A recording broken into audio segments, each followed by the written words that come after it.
Assalamualaikum warahmatullahi wabarakatuh. Pemirsa Radar Madura TV, kembali lagi bersama kami di acara ngobrol bareng Dewan. Pada kesempatan kali ini kita akan membedah isu-isu yang belakangan memantik perhatian publik.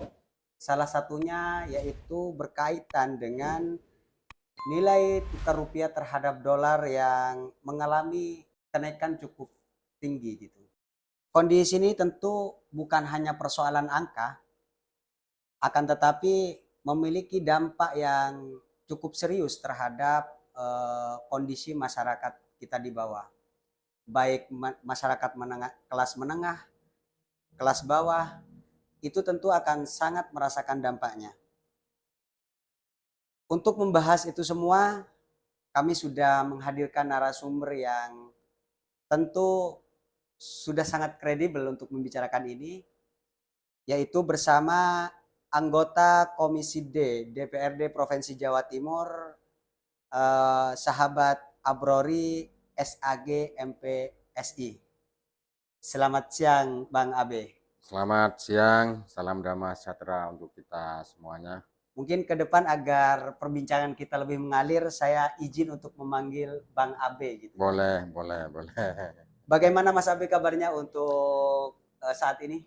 Alhamdulillah sehat, semoga kita semuanya terus sehat, selamat dan sukses untuk kita semua.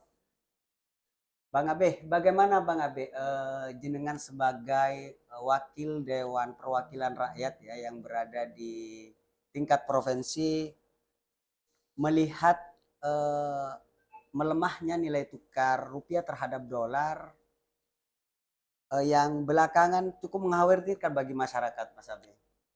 Kira-kira seberapa serius kondisi ini untuk kita perbincangkan?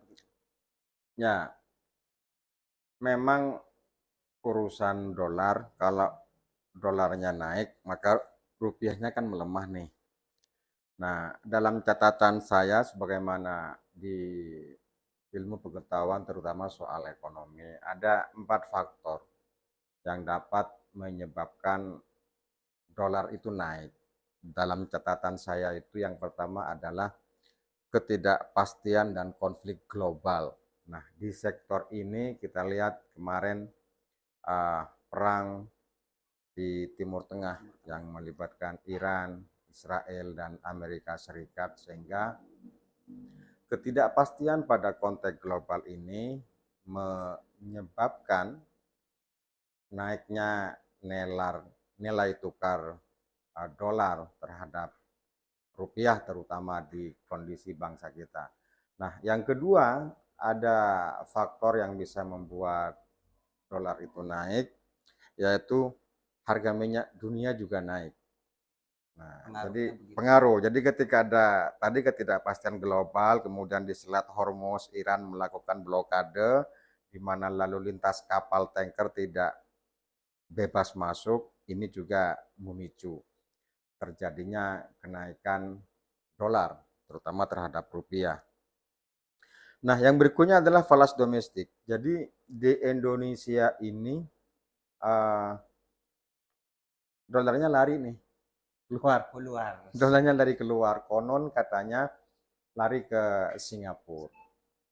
Nah, sehingga di dalam negeri gejolaknya kemudian mengalami kelangkaan dolar.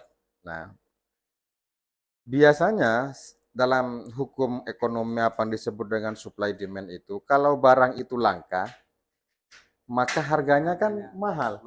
Ya. Nah, dolar di Republik ini sudah langka karena itu tadi pergi ke luar negeri jalan-jalan dolarnya ini. Hunting. Kemudian yang keempat adalah suku bank Asia itu juga naik akibat ini semua. Dan khusus di Indonesia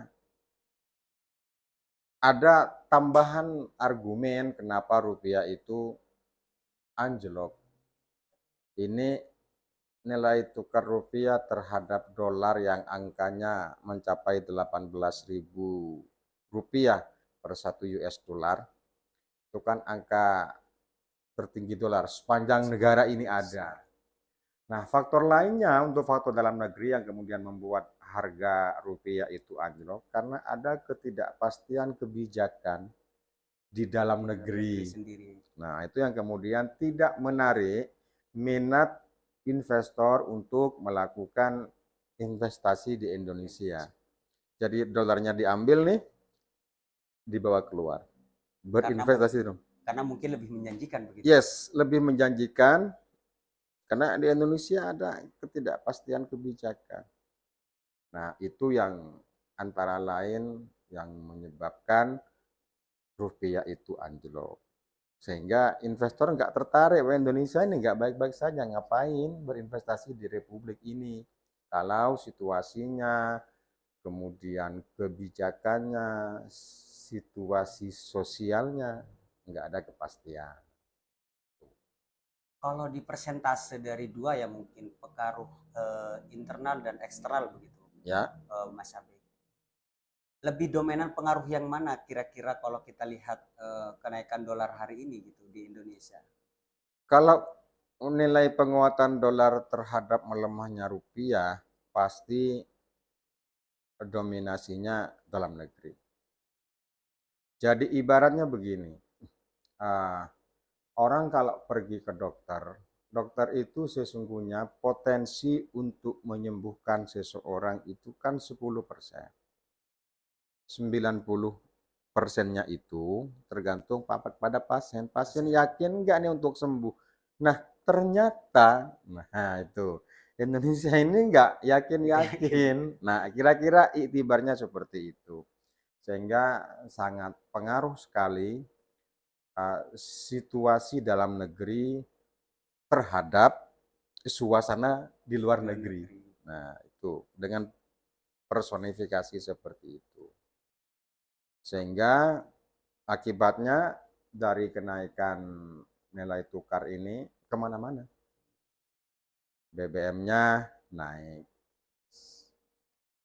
Karena BBM naik, karena beli BBM ini menggunakan dolar, dolarnya naik kan ikut naik semua ini.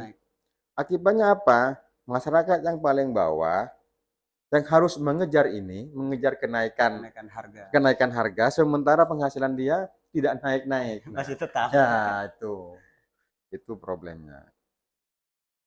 Maka kemudian para pengambil kebijakan di dalam negeri ini harusnya mulai berpikir supaya dolarnya nggak terlalu meroket. Dalam sejarah Indonesia itu presiden hanya ada dua seingat saya, tapi tolong dikoreksi. Yang pertama itu yang bisa menurunkan dolar pada saat itu ketika presidennya Pak Habibie. Pasca reformasi. Yes. Kemudian Ibu Megawati. Jadi begitu naik dia berhasil menekan supaya dolar tidak naik. Ya hanya dua presiden ini.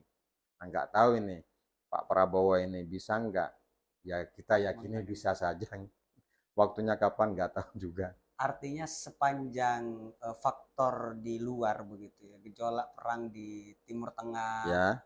Itu masih berlangsung misalkan, tapi info-infonya belakangan sudah mulai menunggu kesepakatan, tinggal prosesnya begitu, Mas Ade.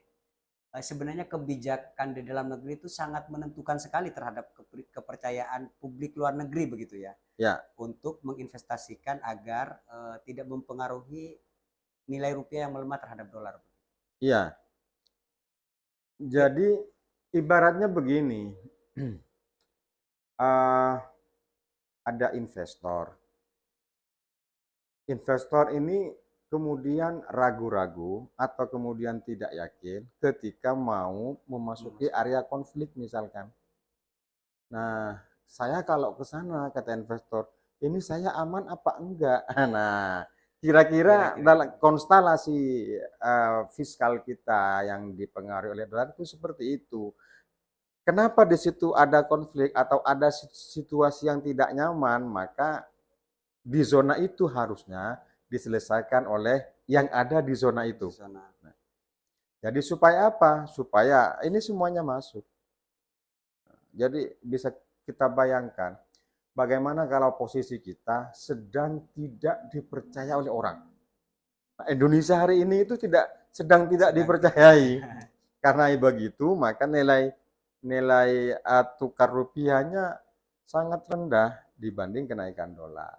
Nah, itulah sebabnya saya tadi katakan, gimana caranya ini supaya kita dipercaya. Kira-kira sudah mulai terlihat tidak? Karena kan infonya juga per hari ini itu kurang lebih sudah 17.800 ya dari Dari minggu pekan 18.000 lalu ya. sekian.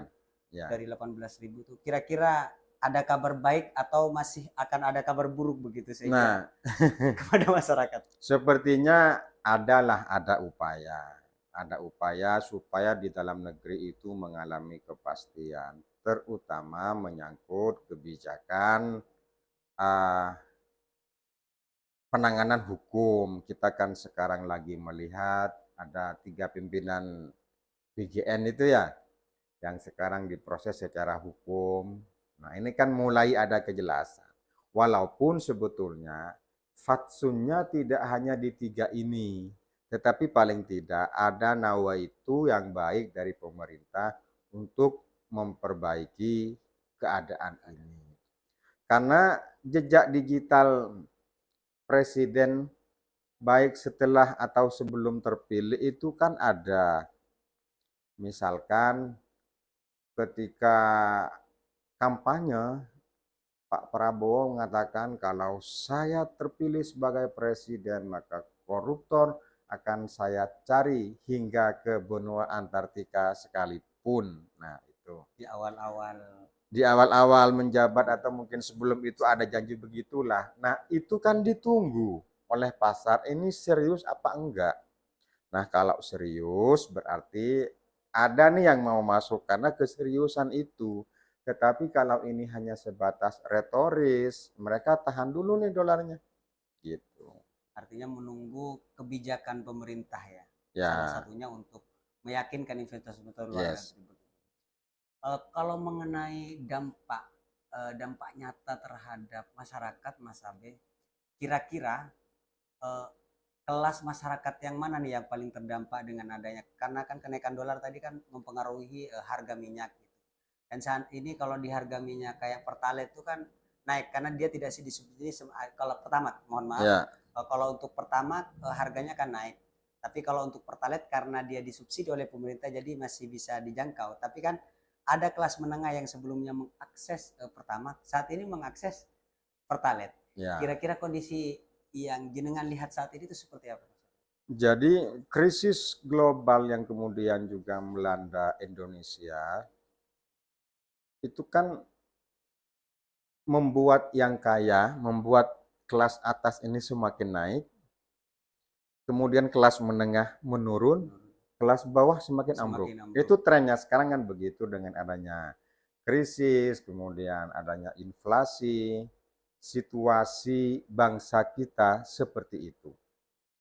Jadi apa namanya kekayaan negara itu hari ini itu kan sudah terengah-engah gitu, terengah-engah karena kalau bahasa di Indonesia itu lebih besar pasak daripada tiang. Pak Presiden ini cita-citanya banyak. Cita-citanya banyak, kemudian dari cita-cita yang banyak itu tidak semuanya bisa digarap dengan baik. Tetapi setelah ada peristiwa, ini kan lagi rame ini sekarang. Jadi mahasiswa unjuk rasa supaya dolar diturunkan, harga-harga barang diturunkan. Rupanya samar-samar kita saksikan pemerintah mulai sadar, oh iya ada yang tidak sesuai dengan kondisi bangsa hari ini, maka perlu diperbaiki. Terutama urusan 2 program yang masuk di PSN ini, program strategis nasional terkait dengan MBG dan KDNP.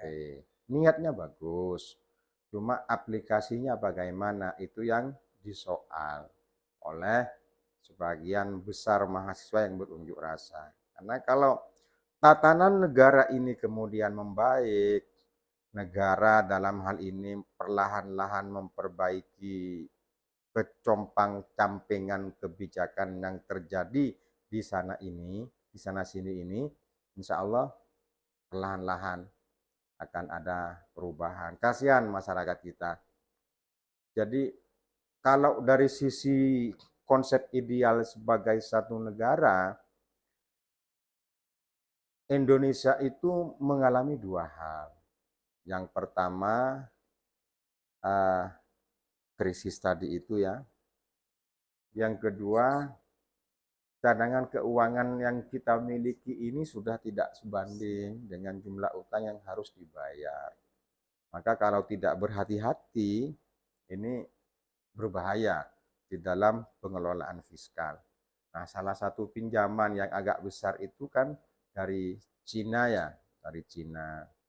Kereta Wus kemarin juga pinjam dari Cina. Berapa angkanya Mas Abi? Kira-kira rakyat Indonesia punya hutang atau negara yang punya hutang ini? Nah, lompatan hutang itu dalam catatan atau ingatan saya itu terjadi di zamannya Jokowi. Jadi sebelum zaman Jokowi itu utang-utang negara itu mainnya 2000 sekian, 2000 sekian. Begitu Jokowi terutama di periode kedua hutang negara itu sudah melonjak dari 2000 sekian triliun menjadi 8000 sekian triliun di akhir kepemerintahan Jokowi. Kemudian hampir 2 tahun pemerintahan Pak Prabowo, hutang negara itu sudah hampir 10.000 triliun. Nah, kalau 10.000 triliun itu kemudian ditanggungkan kepada masyarakat Indonesia, maka per kepala itu dalam catatan saya sudah berhutang 35 juta. Misalkan iuran gitu ya. Setiap warga negara iuran untuk bayar utang, ya ketemunya di angka 35 juta per kepala harta yang baru lahir. Artinya untuk melunasi hutang kita Ya, gitu ya.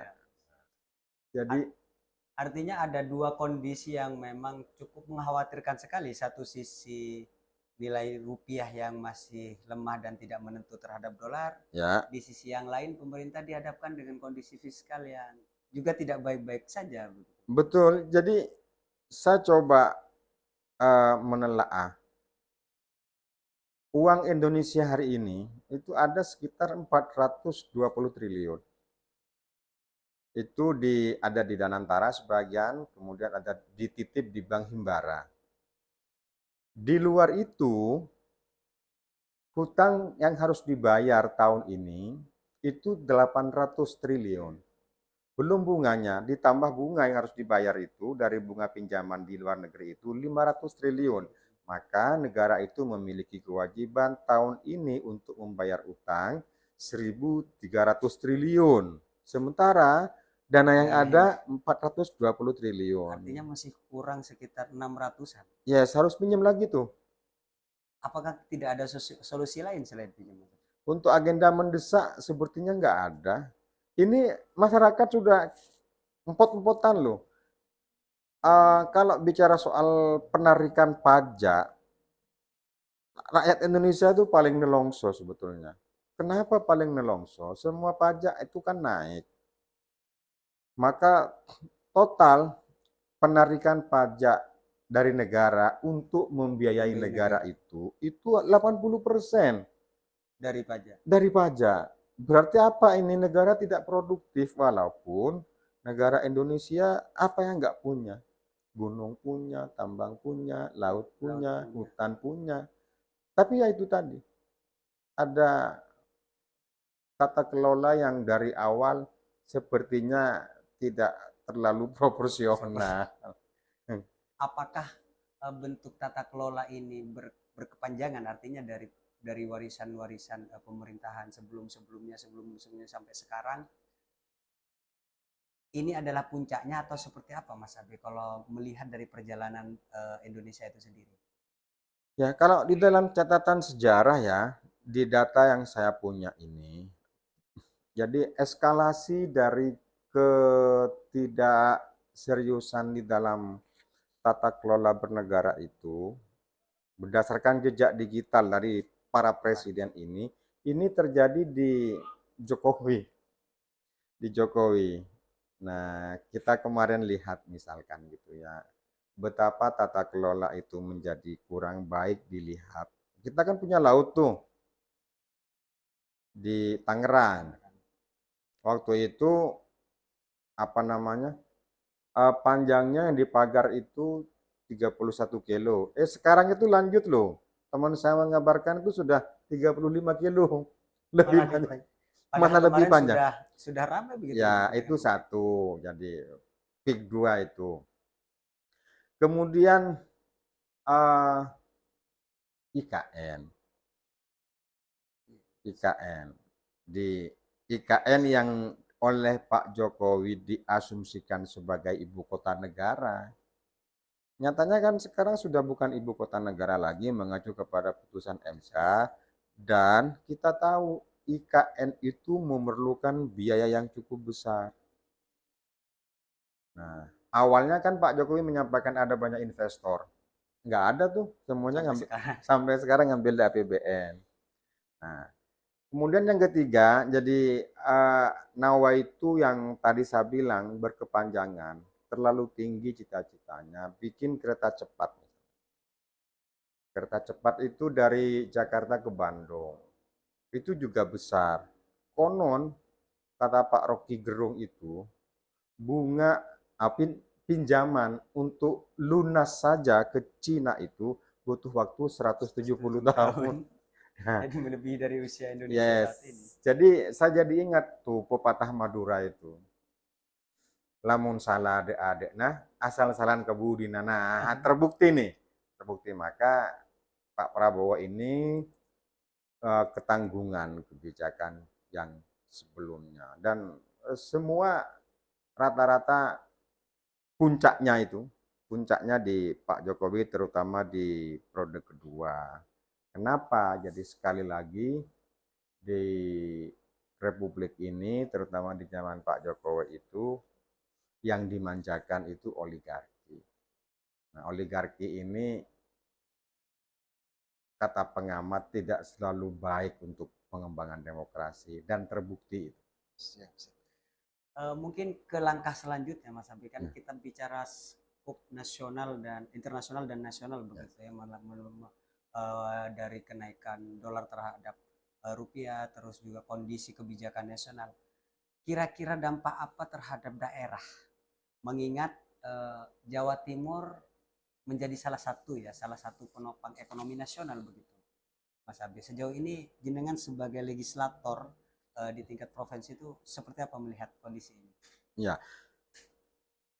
tidak hanya Jawa Timur sebetulnya karena negara hari ini lagi terkena virus EVI gitu ya, virus efisiensi. Nah, jadi negara ini sedang melakukan penahanan transferring kepada daerah sehingga daerah tidak begitu banyak beraktivitas karena ada kebijakan itu. Nah, kemarin ada pertemuan para gubernur tuh. Sama, keluhannya sama, kok sekarang jadi begini, kok dananya ditahan dan seterusnya dan seterusnya. Nah, walaupun sekali lagi kita tetap berkeyakinan bahwa penahanan dana transferring terutama DAK dan DAU ke daerah ini itu kan kebijakan pusat yang asumsinya untuk menghemat fiskal negara. Tetapi pada sisi yang lain negara kadang-kadang ugal-ugalan mengelola anggaran. Nah, jadi kita lihat misalkan MBG itu dananya 250 kurang lebihnya segitu triliun per tahun untuk kepentingan apa pemenuhan gizi. Walaupun kita lihat yang dibelanjakan itu kan kadang-kadang tidak berkaitan dengan gizi. BGN itu kan kemarin belanja kaos kaki tuh, belanja kaos kaki, belanja semil, belanja sepatu. Nah, ini. Maka di sisa waktu, nah ini kan Oktober nanti Pak Prabowo akan memasuki 2 tahun. Jadi para kepala daerah ini memang merasakan itu keterkurangan anggaran di daerah karena diakuisisi pusat. Oleh karena itu banyak pihak termasuk parlemen menyarankan, memberi masukan kepada penyelenggara negara, ayo sebelum segala sesuatunya menjadi semakin terpuruk, nah perbaiki ini. Nah, salah satu perbaiki itu antara lain misalkan memperbaiki tata kelola BGN ini, KDMP itu konsepnya seperti apa dan seterusnya. Nah, kemudian yang ketiga, potensi-potensi sumber daya alam kita yang banyak itu, nah itu dikelola dengan baik supaya tidak dikuasai oleh oligarki. Oligarki itu kan ibaratnya beginilah. Dulu zaman saya kecil itu, misalkan ada penggalangan dana masjid, misalkan gitu ya. Lalu ada orang yang bawa proposal nih. Nah, entah nyari kemana nggak tahu lah. Nah, dulu itu kalau misalkan dia hunting dana itu dapat 10 juta, pertanyaan saya, apakah 10 juta itu akan diserahkan ke panitia pembangunan masjid? Secara semuanya. Semuanya. Menurut saya enggak. Nah, oligarki itu juga begitu ketika diberi pengelolaan apa namanya tambang. Ya itu dia misalkan lapor kepada negara, oh saya dapat 10 ini. Tapi ada kebocoran bisa Nah, jadi itu 15 dia. sampai 20 Yes. begitu. Nah, itu dia maksud saya. Jadi kalau menekan kebocoran sana sini itu saya kira perlahan-lahan Indonesia akan pulih dan sesuai jargonnya tahun 2045 akan memasuki Indonesia emas, 100 tahun Indonesia merdeka. Kalau kondisi-kondisi ekonomi di Jawa Timur, Mas Abe, mulai dari di sektor pertanian misalkan atau UMKM atau bahkan juga di sektor-sektor industri yang lain, karena mengingatkan bahan baku ini sekarang meningkat akibat itu seperti apa, Mas? Ya, di Jawa Timur memang salah satu penyangga untuk ekonomi nasional terutama di sektor pertanian. Jadi di Jawa Timur itu ada Ngawi misalkan, bahkan Ngawi ini tidak hanya untuk Jawa Timur, untuk nasional juga padinya, berasnya diambil dari Ngawi di Jawa Timur. Tetapi sekali lagi, nah Indonesia itu dalam tanda kutip kan memanjakan oligarki ya. Jadi belum lama ini, misalkan ada pabrik tekstil terbesar tutup, Sritek. Kenapa tutup? Karena pengusaha, kemudian pengusaha ini melakukan komunikasi ekonomi dengan penguasa, jadi itu barang, ngambil keluar gitu. Ngambil keluar itu kan lebih murah, lebih mudah. Sehingga industri tekstil di kita itu mati. Kemudian yang kedua, dulu ini waktu saya zaman jurnalis, kok bisa-bisanya ya ada sekitar 62.000 ton garam dari Australia bersandar di Pamekasan. Jadi ekonomi lokal nggak jalan. Ini telur nih sekarang, karena MBG demikian pesat, telurnya ngambil dari Cina. Setiap hari 72 butir telur. Telur loh. Nah, maka kemudian kalau tatanan makro pada arus bernegara itu tidak terkonfirmasi dengan baik, ini akan berdampak. Jadi telur lokal kemudian akan murah. Jadi harus ada sinergitas. Kalau misalkan di atas ada kebijakan MBG, ayo mbok telurnya beli nih ke petani. Supaya petaninya kan naik juga. Berasnya apapun lah. Gitu. Nah, cuma kan yang saya baca seperti tadi itu, untuk memenuhi kebutuhan telur saja, Indonesia masih impor dari Cina, 72 juta butir per hari. Nah, harusnya kita seperti India. India itu memang negara yang tidak berkembang, tetapi semuanya di situ tuh India. Semuanya bergerak dari situ. Nah, Indonesia kan belum. Kalau dari jenengan sendiri, Mas Abe, apa kira-kira sejauh ini ya yang Mhm. dilakukan pemerintah provinsi ini, karena jenengan sebagai DPRD di tingkat provinsi, yang dilakukan pemerintah provinsi untuk menghadapi menghadapi eh, kejelimetan yang ada ini. Satu sisi dolar naik, di sisi yang lain penghasilan mengurang, pendapatan keluar meningkat gitu. Ya, kalau dari Jawa Timur, Bu Gubernur itu kan menyerukan supaya memanfaatkan potensi lokal. Jadi kita itu kan kadang-kadang persepsinya terlalu tinggi ya. Jadi saya tertarik dengan model-model Banyuwangi. Jadi di Banyuwangi itu kalau misalkan ada acara di pendopo, maka hidangannya adalah hasil bumi yang ada di situ. Misalkan di situ ada telo, ada kacang, kemudian ada pisang Pisang, yang ubi. diambil dari situ. Nah, kita kan frame-nya beda nih. Kalau ada tamu, kemudian kita kasihkan anggur Anggur merah, anggurnya merah. impor, jeruknya dari Thailand kita Thailand impor. impor. Nah, kalau semuanya misalkan di Jawa Timur, sebagaimana juga diinginkan oleh Bu Gubernur, memanfaatkan potensi lokal yang ada di Jawa Timur. Nah, apa misalkan yang ada di Jawa Timur? Orang kaya kalau mau bangun rumah, kalau butuh mermer nggak usah ke Itali dong. Mau di Pacitan banyak, misalkan seperti itu. Insya Allah kalau misalkan swasembada, swakarsa, dan swa-swa yang lain di Jawa Timur itu bisa berjalan dengan baik, perlahan-lahan, perlahan-lahan. Ya kan di desa lah.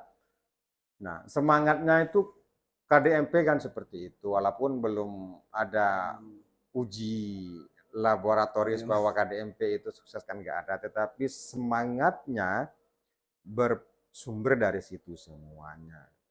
Jadi kalau kita misalkan mau bikin makadam, bok batunya ya dari situ, dari desa itu dan seterusnya. Nah ini semangat mengelola potensi yang ada di wilayah Jatim.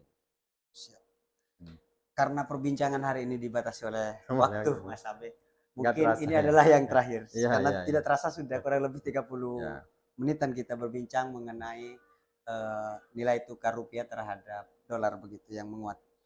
Terakhir mungkin penutup Mas Abe, apa harapan dan mungkin pesan terhadap pemerintah dan sekaligus masyarakat, karena satu pembangunan itu kan tidak bisa berjalan sendiri dari pemerintah saja, tetapi harus ada dukungan penuh dari masyarakat.